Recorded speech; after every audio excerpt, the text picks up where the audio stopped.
We are playing a game. And the game runs like this. The only thing you really know is what you can put into words.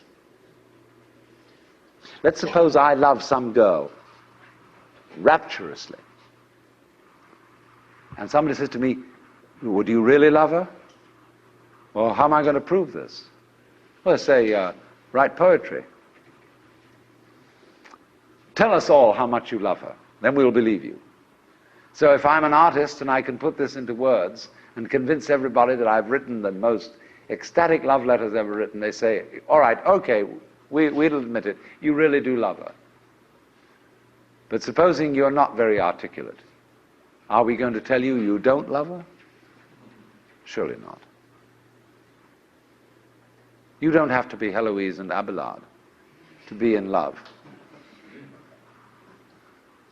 So the whole game that our culture is playing is that nothing really happens unless it's in the newspaper.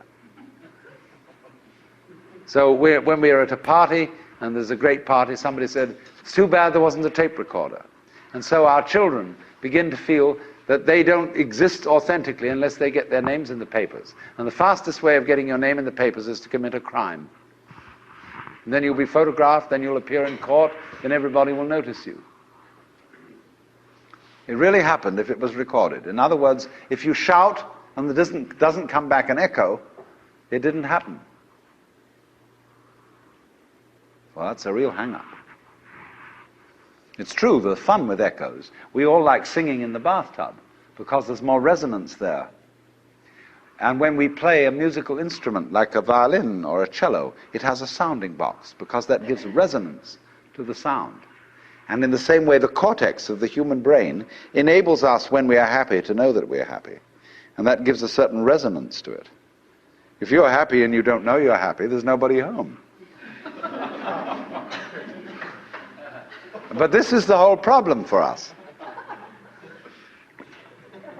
Several thousand years ago, human beings evolved the system of self-consciousness.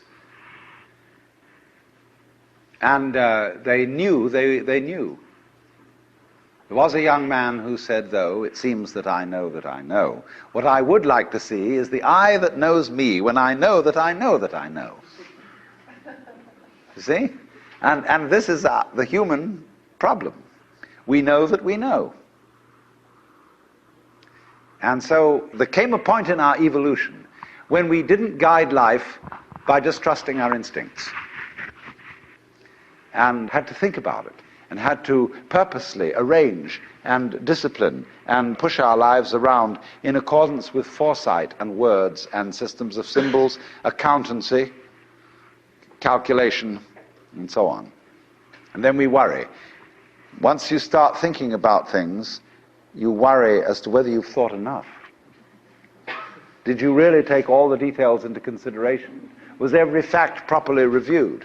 And by Jove, the more you think about it, the more you realize that you really couldn't take everything into consideration, because all the variables in any human decision are incalculable. So you get anxiety.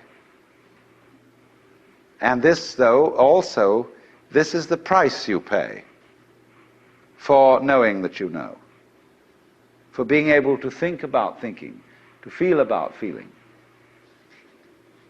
And so you're in this funny position.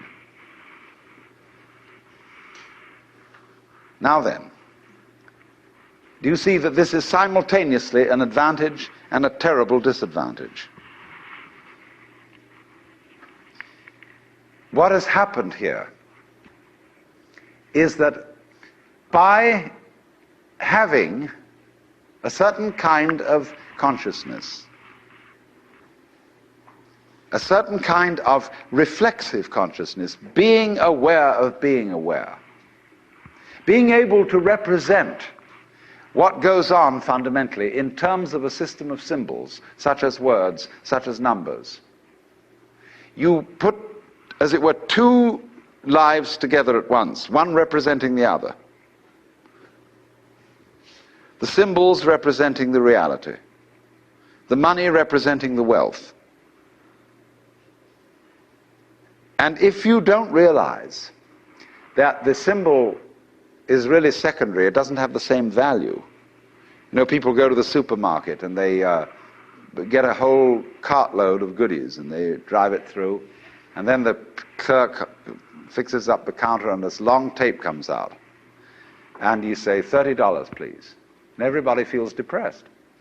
Because they give away $30 worth of paper, but they've got a cartload of goodies. And they don't think about that. They think they just lost $30. But you've got the real wealth in the cart. All you parted with was the paper.